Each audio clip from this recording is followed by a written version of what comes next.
नमस्कार।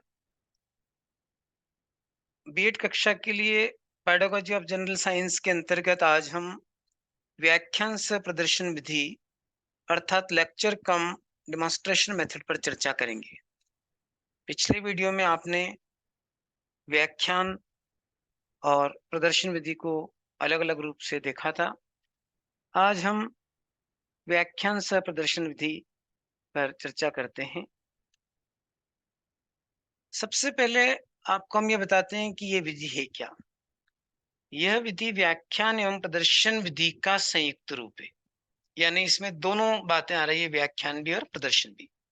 इस विधि में शिक्षक कक्षा में किसी वस्तु या प्रयोग के प्रदर्शन के साथ साथ व्याख्यान की सहायता से पाठ योजना प्रस्तुत करता है, विद्यार्थियों के समस्या प्रश्न खड़ा करता है तथा उनकी समस्याओं का समाधान करता है। अर्थात यहाँ पर किसी प्रयोग के प्रदर्शन की व्याख्या भी की जाती है। यह विधि मूर्त से अमूर्त शिक्षण सूत्र पर आधारित है, क्योंकि यहाँ पर आपको कुछ वस्तुएं मूर्त रूप में दिखाई जाती है, प्रयोग दिखाए जाते हैं, चार्ट दिखाए जाते हैं। व्याख्यान सह प्रदर्शन विधि में तर्क या प्रमाणों द्वारा उदाहरणों या पोस्टर या प्रयोगों को दिखाकर उनकी व्याख्या करना शामिल है। व्याख्यान विधि की तुलना में यह विधि अधिक प्रभावशाली है, क्योंकि इस विधि में विद्यार्थियों को प्रयोग का अवलोकन करने एवं व्याख्यान सुनने का अवसर मिलता है। इस विधि में छात्र कक्षा शिक्षण में अधिक सक्रियता से सहभागिता करते हैं। तो यहाँ पर अवलोकन भी कर रहे हैं छात्र, और जो शिक्षक व्याख्या कर रहा उसको भी सुनते हैं। इसलिए इस विधि का नाम है व्याख्यान सह प्रदर्शन विधि। व्याख्यान सह प्रदर्शन विधि के सोपान क्या क्या है? तो सबसे पहले एक शिक्षक को उसकी पाठ्य योजना बनाना होती है, उसका प्रस्तुतिकरण करना होता है दूसरे नंबर पर, और तीसरे नंबर पर अधिगम मूल्यांकन। तो पाठ्य योजना में क्या क्या काम करना रहेगा? पाठ्य योजना बनाते समय शिक्षक द्वारा पहले आलेख की तैयारी की जाएगी कि किस ढंग से उसको स्टेप्स लिखना है, फिर उपकरणों को एकत्रित करना और व्यवस्थित करना, फिर आलेख और प्रदर्शन में सहसंबंध रखना। यानी उसकी जो पाठ्य योजना बन रही है उसमें कहाँ पर वो जो बात लिख रहा है, जो तथ्य लिख रहा है, जो प्रयोग का शीर्षक लिख रहा है, उसको प्रदर्शन से कैसे जोड़ना, और शिक्षक द्वारा प्रयोग पूर्व अभ्यास भी इसमें शामिल है। एक बार शिक्षक को पूरा प्रयोग करके देखना चाहिए, जिस चीज का प्रदर्शन करना चाह रहा है और व्याख्या करना चाह रहा है उसको पूर्व अभ्यास में शामिल करना चाहिए। उसके बाद दूसरी कड़ी आती है प्रस्तुतिकरण। जब वास्तव में कक्षा में व्याख्यान प्रदर्शन विधि प्रस्तुत की जाती है, तो जो तथ्य हैं उनकी व्याख्या की जाती है, और व्याख्या के साथ-साथ प्रयोगों का प्रदर्शन किया जाता है। आवश्यकता पड़ने पर श्याम पट्ट पर आप कुछ कार्य कर सकते हैं, कुछ सूत्र, समीकरण इत्यादि लिख सकते हैं। बाद में इन छात्रों ने क्या सीखा है, उसका जो है उनके अधिगम का मूल्यांकन शिक्षक को करना चाहिए। तो ये इस विधि के पद होते हैं। अब व्याख्यान सह प्रदर्शन विधि के क्या-क्या गुण हैं? आइए उस पर चर्चा करते हैं। व्याख्यान प्रदर्शन विधि शिक्षक केंद्रित विधि है। इससे कक्षा अनुशासन बना रहता है। तो कक्षा अनुशासन की समस्या इस विधि में नहीं होती है। ये विधि सस्ती है और कम समय में पूरी की जा सकती है। तो सस्ती इसलिए है कि एक ही प्रयोग को कई छात्रों को आप दिखा सकते हैं और व्याख्या कर सकते हैं। यह विधि विज्ञान विषय में अधिक प्रभावी एवं उपयोगी सिद्ध होती है। यह विधि मनोवैज्ञानिक विधि भी है। इस विधि में छात्रों का ध्यान शिक्षक द्वारा प्रदर्शित प्रयोग सामग्री पर रहता है। यानी जब शिक्षक किसी प्रयोग का प्रदर्शन करता है, उसकी व्याख्या करता है, तो छात्रों का ध्यान उस शिक्षक पर रहता है।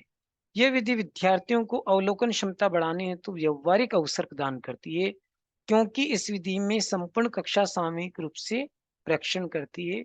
तो यहाँ पर हम ये कह सकते हैं कि अवलोकन क्षमता विद्यार्थियों की बढ़ती है, उनकी निरीक्षण क्षमता यहाँ पर बढ़ती है। इस विधि में शिक्षक द्वारा विद्यार्थियों की जिज्ञासा शांत की जाती है तथा उनमें उससे सृजनात्मकता उत्पन्न होती है। यानी बीच-बीच में विद्यार्थी प्रश्न कर सकते हैं और उनका समाधान जो है शिक्षक यहाँ पर करता है। इस विधि में विद्यार्थियों को सीखने के अधिक अवसर मिलते हैं। यानी यदि केवल व्याख्यान विधि होगी तो उसकी तुलना में इस विधि में विद्यार्थी अधिक सीख सकते हैं। शिक्षक का जो विद्यार्थी सहयोग करते हैं, तो उससे जो है विद्यार्थियों में विज्ञान विषय के प्रति रुचि बढ़ती है और उनमें एक लक उत्पन्न होती है कि वे भी आगे चलकर विज्ञान विषय का चयन करें। लेकिन उपरोक्त गुणों के अलावा व्याख्यान प्रदर्शन विधि में कुछ दोष भी हैं। ये दोष निम्नलिखित हैं। नंबर 1 है कि इस विधि में छात्र केवल दर्शक मात्र होते हैं। ये विधि शिक्षक केंद्रित हो जाती है और संपूर्ण नियंत्रण शिक्षक के पास ही होता है। तो ये इसकी एक कमी है। दूसरा, यह अमनोवैज्ञानिक विधि है क्योंकि इस विधि में अधिकांश विद्यार्थी प्रयोग करने से वंचित रह जाते हैं।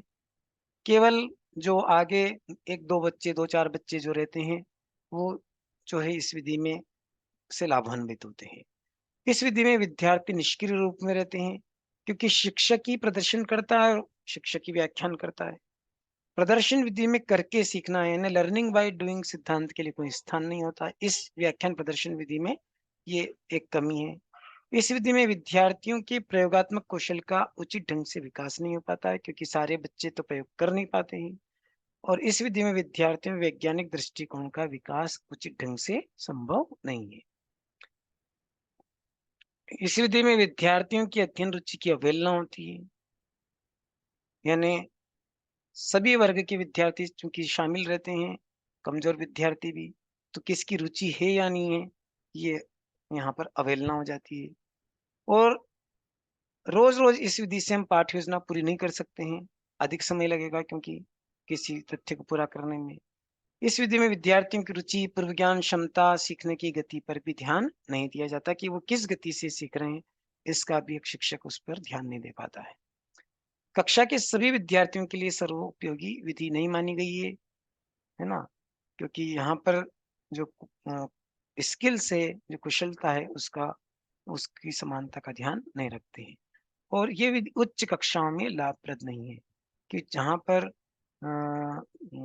जो विषय वस्तु अधिक बड़ी है, तो फिर इस विधि का प्रयोग हम नहीं कर पाते।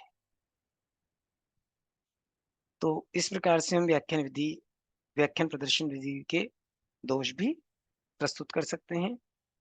तो आज आपने यहाँ पर देखा कि किस प्रकार से हम व्याख्यान सह प्रदर्शन विधि की सहायता से जो है अ अ अ, टीचिंग मेथोडोलॉजी को स्पष्ट कर सकते हैं, शिक्षण प्रविधि को बता सकते हैं। Thank you.